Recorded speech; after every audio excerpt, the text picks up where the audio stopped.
E a gente vai seguindo aqui na política, dessa vez nos bastidores. Destaque da coluna No Ponto, do site da Oeste.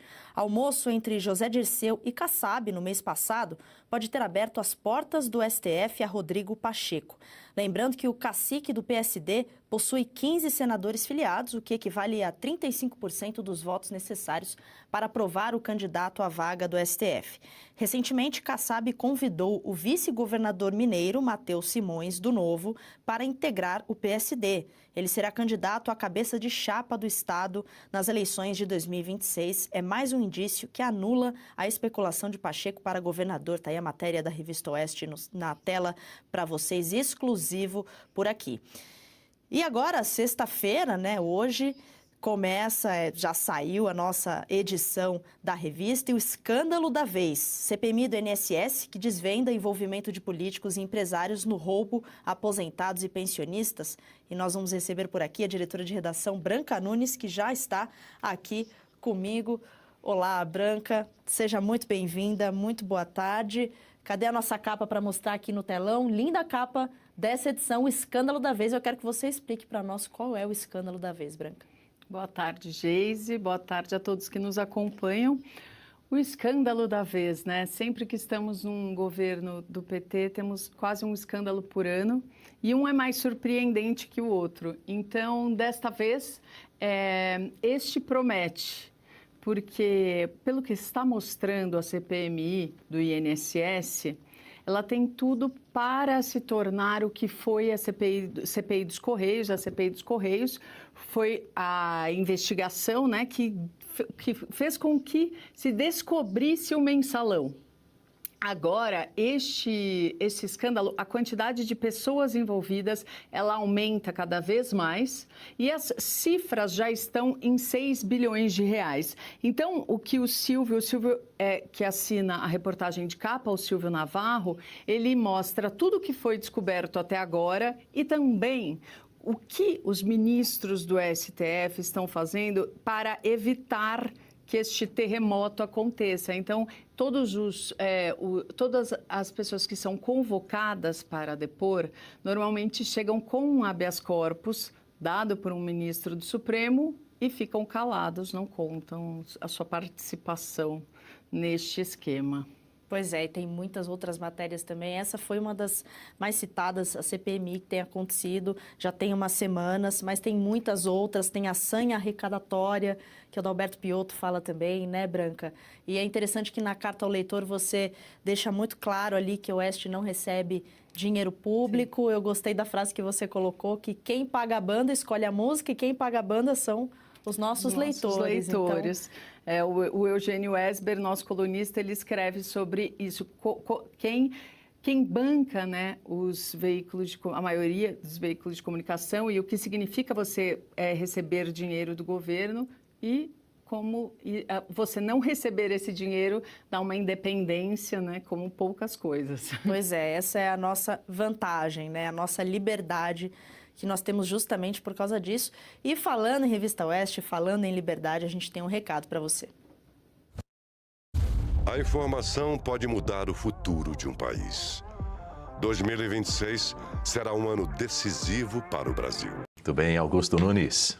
Bom, eu acho que a Ana disse tudo, eu só acrescento o seguinte. Eu não sei quem foi que se queixou, porque atribuir a Casa Branca, né? Casa Branca não fala. Eu acho que é muito apressado quem faz isso, porque o Trump tem, como lembrou a Ana, um bom tempo pela frente. Sim. Mas o presidente dos Estados Unidos, ele está fazendo o que nenhum outro fez, fará mais, mas ele, para conseguir a paz, ele tem que recorrer a métodos de guerra. Com frequência e compreensivelmente. Está lidando com grupos terroristas. Então, a Maria Corina, ela faz e tem os poderes do presidente. Por sorte dos democratas, o Trump tem os poderes que tem o homem mais poderoso do mundo. A Maria Corina, eu entrevistei no Roda Viva, a Maria Corina, moderei a entrevista, foi em 2014. Ela tinha acabado de ser proibida de assumir a cadeira de deputada. Ela tinha sido eleita por um sujeito chamado Diosdado Cabello, que é o segundo homem da hierarquia venezuelana, porque ele era o presidente do Congresso. Ele chegou e disse, não vale, não tem mandado, não terão mandato. Fulano, Maria Corina Machado, proibido de assumir. E ela não tinha o que fazer. Vejam a paciência. Eu vi naquela entrevista e depois voltamos a conversar com ela, como vimos aqui, e eu acompanho de perto a trajetória dela. Ela tem o que é preciso ter aí para você merecer, né, esse prêmio, que o Lula ambiciona. Paciência, tolerância, aí uma paciência, sobretudo, infinita, porque ela não pôde ser deputada, não pôde ser candidata e não recorreu à luta armada como fizeram os maluquinhos brasileiros, porque você não consegue, nas condições venezuelanas, enfrentar um exército de bandidos. Tem um exército paralelo. O exército oficial já é de bandido. Há os outros, como a guarda do Nicolás Maduro, que são assassinos, né, fantasiados de soldados. Não há o que fazer. E ela, no entanto, consegue criar problemas suficientes para um homem que é o contrário dos que desejam a paz, que é o Maduro, problemas suficientes para que o mundo inteiro tenha compreendido o que é a Venezuela, menos o Brasil, que finge não entender. Então é merecidíssimo esse prêmio. E eu espero que as feministas políticas registrem, que é raro uma mulher ganhar o... Não sei se outras ganharam, realmente não tenho essa informação. Não me lembro. Mas eu gostaria de ver a merecida homenagem, né, pelas mulheres que estão no Congresso. Ali é uma mulher que ganha o Nobel da Paz em condições tão difíceis como as condições em que ela trabalha. Né? Eu, pessoalmente, saúdo isso aí. A Maria Corina será um dia presidente da Venezuela. Merecidíssima. Aos 67 anos, Luiz Roberto Barroso deixará o cargo no STF com salário integral de R$ 46 mil, o mesmo valor pago aos ministros ativos. De acordo com o portal da Transparência, outros ex-integrantes como Marco Aurélio Melo, Rosa Weber e Joaquim Barbosa recebem o mesmo salário bruto. Barroso, que presidiu o Supremo e o Conselho Nacional de Justiça nos últimos 2 anos, perderá apenas o abono de permanência no valor de R$ 7.600 mensais. Com a saída, caberá ao presidente Lula indicar o substituto para a vaga na corte. O líder do governo no Senado, Randolfo Rodrigues, disse que a escolha será uma decisão breve e mencionou os nomes do senador Rodrigo Pacheco e do advogado-geral da União, Jorge Messias, como cotados para a vaga. Caso seja reeleito em 2026, Lula poderá indicar até 6 ministros ao Supremo Tribunal Federal durante seus 2 mandatos. Em entrevista exclusiva, o deputado Nicolas Ferreira afirmou que os integrantes da Suprema Corte fazem mais política do que zelar pela Constituição.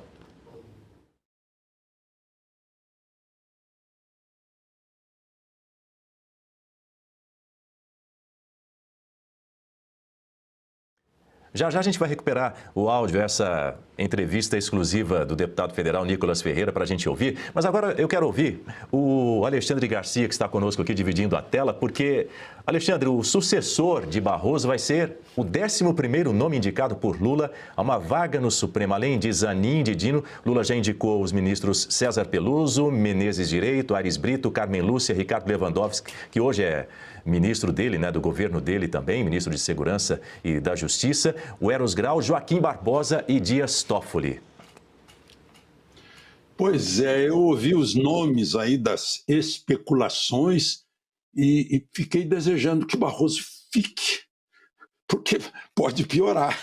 O que está ruim pode piorar. Barroso é o autor ele se inspirou em alguns tribunais por aí, numas maluquices, né, de converter o Supremo né? Não em um departamento técnico do judiciário, mas em tribunal político, o Supremo Tribunal Político. Ora, o Supremo Tribunal Político se chama Congresso Nacional, né? A menos que seja a Constituição de outro país, como o Marcília lembrou hoje. A de 88 não é. A de 88, o Supremo é o guardião da Constituição. Compete ao Supremo, prioritariamente, a guarda da Constituição e ponto final. Por isso eles juram cumprir a Constituição. Agora, os nomes que estão aparecendo aí são assustadores.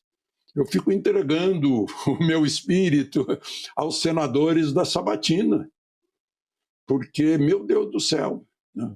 Para o meu gosto, escolheria um juiz de carreira que tenha chegado ao Superior Tribunal de Justiça e se destaque pela experiência, pela sabedoria, né? Pela sabedoria. O juiz tem que ser sábio, né? E não político. E esse juiz que está saindo é o juiz da corte política e, ao mesmo tempo, o juiz que derrotou o bolsonarismo, como ele próprio confessou. Ele disse que se arrependeu, tem uma entrevista aqui ele dizendo que se arrependeu de ter dito isso, né? O que confirma que foi um ato falho, o que confirma que veio do inconsciente dele, ou seja, da verdade verdadeira do sentimento dele, né? Conseguiu derrotar o bolsonarismo, foi presidente do STJ, do Tribunal Superior Eleitoral durante a campanha eleitoral, né? Em que Bolsonaro ficou de lado, né? E depois, então, ainda por cima, teve o mesmo destino da Maria Corina, né? Só que agora a Maria Corina está sendo premiada pela resistência. Mas, enfim, é uma responsabilidade muito grande dos senadores da sabatina, já que a responsabilidade de Alcolumbre e de Pacheco ficou para trás, né? O Pacheco, aliás, é um dos candidatos. Como sabe que não vai ter voto em Minas Gerais, de agora em diante, está querendo ser juiz do Supremo. Eu vi o Augusto Nunes, vamos chamar mais uma vez aquela entrevista exclusiva com o deputado federal Nicolas Ferreira, onde ele afirma que os integrantes da Suprema Corte Brasileira fazem mais política do que efetivamente zelar pela Constituição. Qualquer um daqueles ali, sinceramente, para mim são ideólogos, para mim pessoas que estão mais preocupadas em fazer um jogo político do que ser uma corte basicamente de controle, né, de constitucionalidade, de técnica, e se tornou uma corte política. Então, com certeza vai indicar aí aquele que foi mais capaz do Lula. Ele é o mais ideólogo de todos, né? É um cara que, enfim, você puxa aí as suas declarações, inclusive contra mim, de uma forma extremamente ideológica, né? Um cara que, inclusive, está na Advocacia Geral da União para poder não ser um cargo político, mas técnico e ainda assim continuar sendo como um agente político do DCE. É lamentável. Diga aí, Augusto. De novo, né? O advogado-geral da União, ele vai direto aí pro Supremo.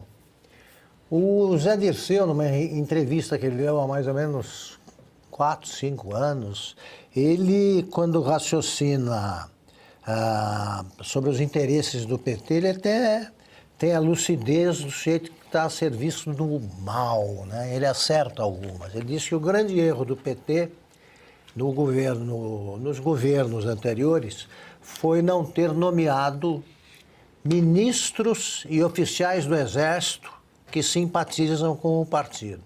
Esses mais que simpatizam, esses são vassalos do PT.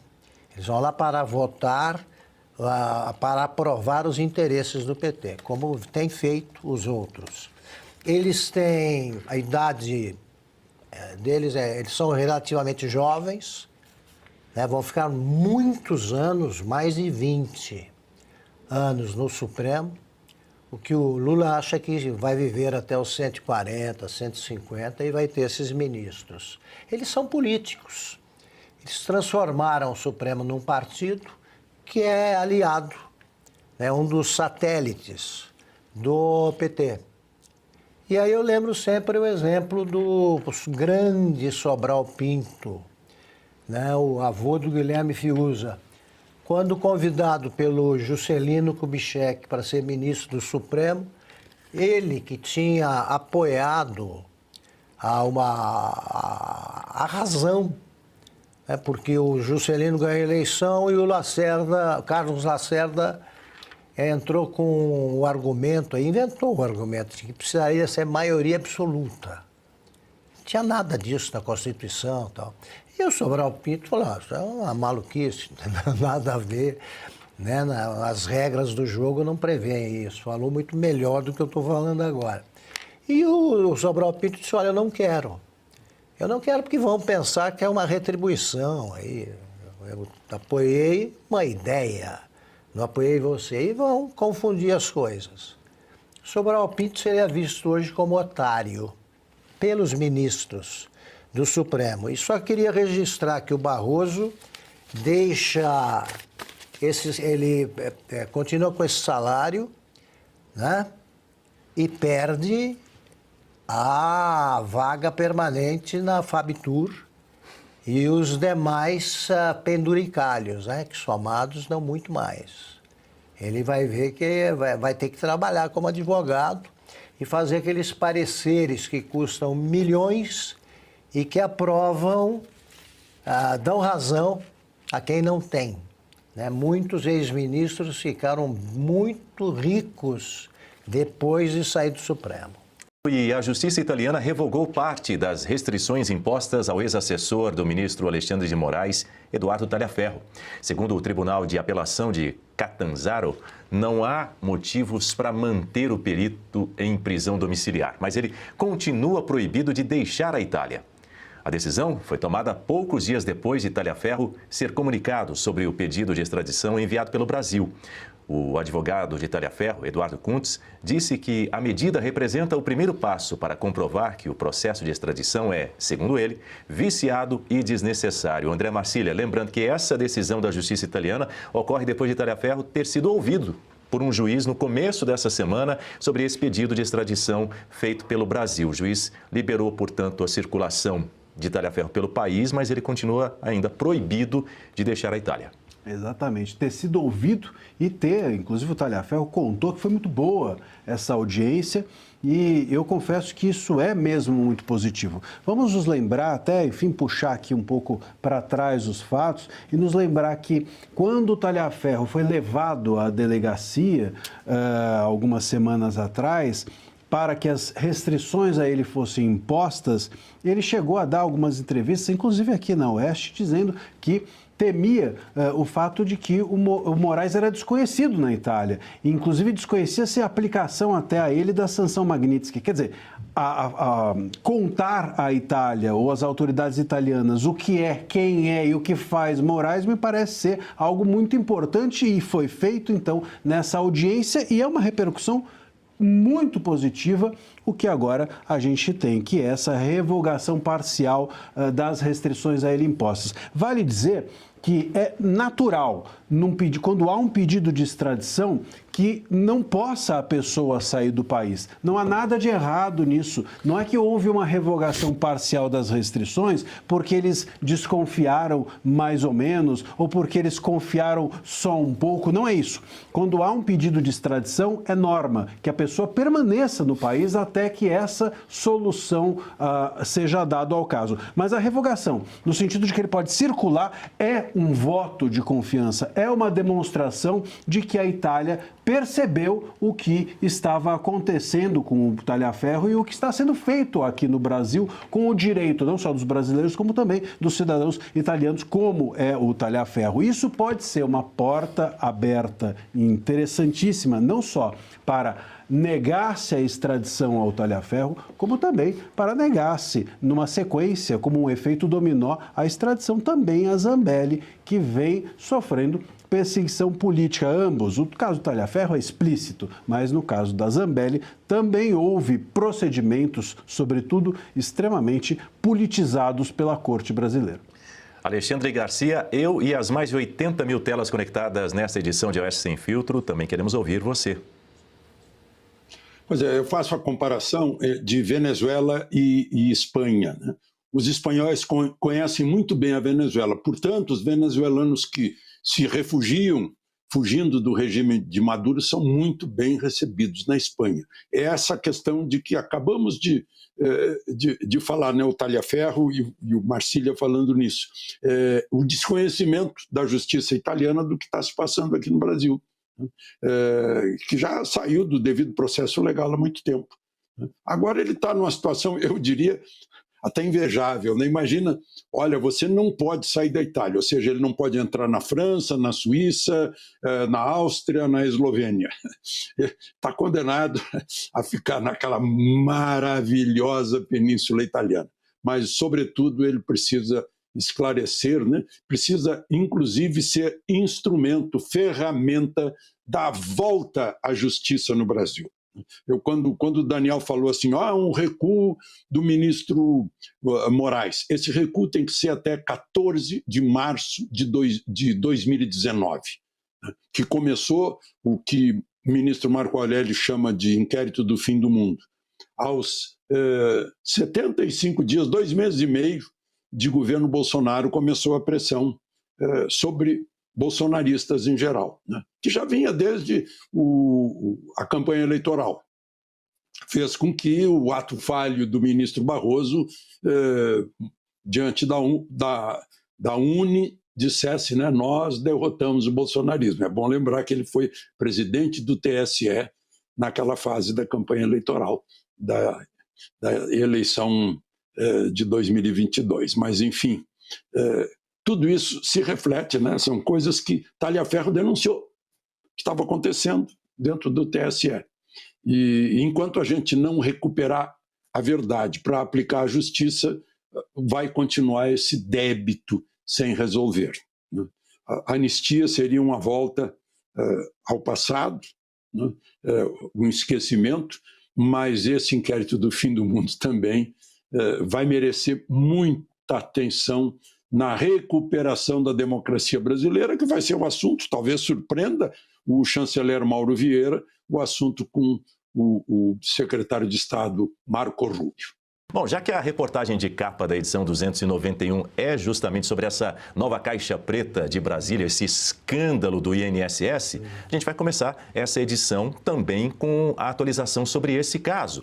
Porque, você se lembra, o silêncio de Milton Batista de Souza Filho, conhecido como Milton Cavalo, presidente do Sindicato Nacional dos Aposentados, dos Pensionistas e Idosos, o Sindinap, não impediu que a CPMI do roubo bilionário no INSS revelasse as entranhas da entidade que tem ligação com o irmão de Lula. O relator, o deputado Alfredo Gaspar, descreveu o sindicato como organização criminosa familiar que desviou dinheiro de aposentados e pensionistas. Segundo a Controladoria Geral da União, que a CPMI acusa de omissão, mais de 254 mil aposentados não autorizaram os descontos para o Sindinap, que acumulou, escute bem, cerca de 1 bilhão.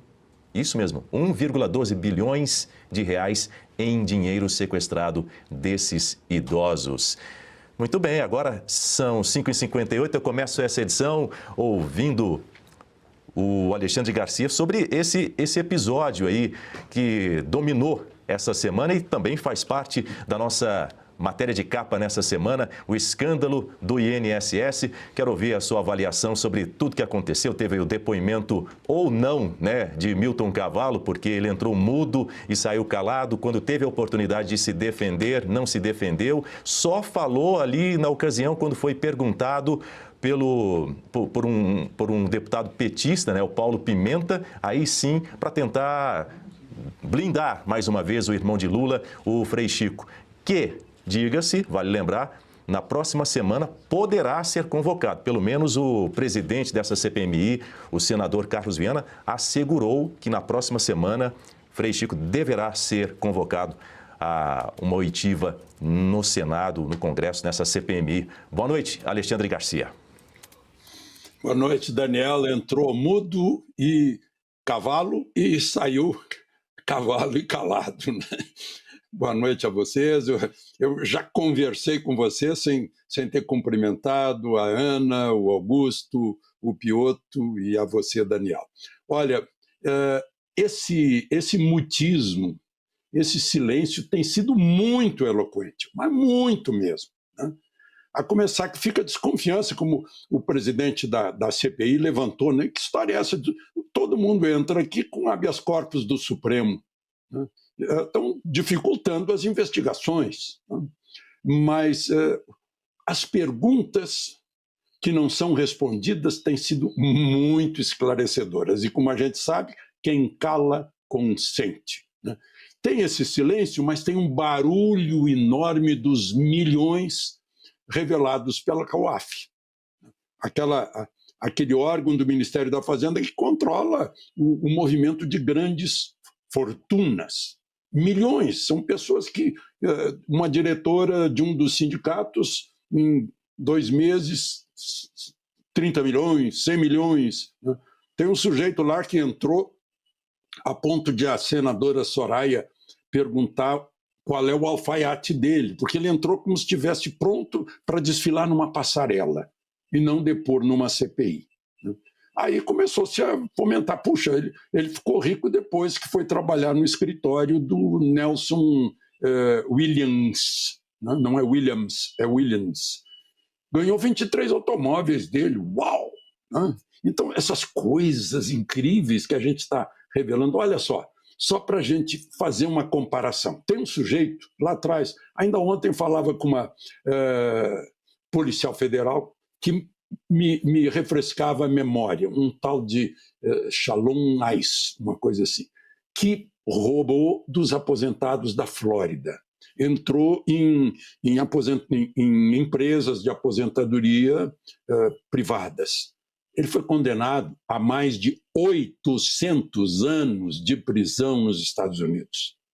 Eu sei que aqui 800 anos ou 425 anos para o Sérgio Cabral estão desmoralizados. Mas essa gente que cometeu o crime crudelíssimo de roubar 6 bilhões de 2 milhões e 300 mil idosos aposentados e pensionistas merece mesmo 1 milhão de anos de cadeia. Por isso essa blindagem toda está cheio de coisas, e eu acho que eles estão seguindo uma frase do Brizola, que sopa quente a gente lambe pelas bordas. Estão lambendo pelas bordas, estão aceitando o silêncio, mas tem sido um silêncio que compromete os depoentes. Porque aquela história, eu acabei de falar que quem cala consciente, e o barulho do dinheiro é muito alto.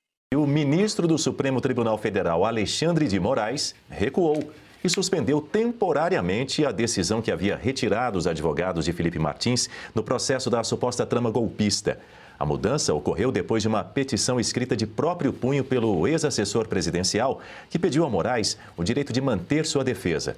O ministro concedeu 24 horas para que os advogados de Martins apresentem as alegações finais, etapa que, segundo o STF, não teria sido entregue dentro do prazo legal. O documento de Moraes também determina que a Secretaria Judicial certifique o encerramento do prazo no dia 11 de outubro, contado a partir da publicação no site oficial do tribunal. A Procuradoria-Geral da República foi comunicada da decisão. Mais cedo, Moraes tinha afastado do caso os advogados Jeffrey Schichini e Ricardo Schaefer, que representam Felipe Martins, e Eduardo Kuntz, que representa Marcelo Câmara. No lugar, Moraes determinou que a Defensoria Pública da União assumisse os casos. Moraes justificou a decisão dizendo que as defesas teriam abusado do poder de defesa ao não entregar as alegações finais, etapa importante antes do julgamento, dentro do prazo que terminou na última terça-feira, dia 7 deste mês. Ele também acusou os advogados de agirem de forma inusitada e de tentar protelar o processo com uma manobra procrastinatória, o que classificou como litigância de má-fé. Em nota à imprensa, Eduardo Kuntz, que representa Marcelo Câmara, sustentou que as alegações finais serão entregues até o dia 23 de outubro, dentro do período legal de 15 dias. O advogado afirmou que o prazo passou a contar a partir do dia 8 de outubro, quando uma diligência solicitada pela defesa e autorizada pelo próprio ministro Alexandre de Moraes foi anexada ao processo.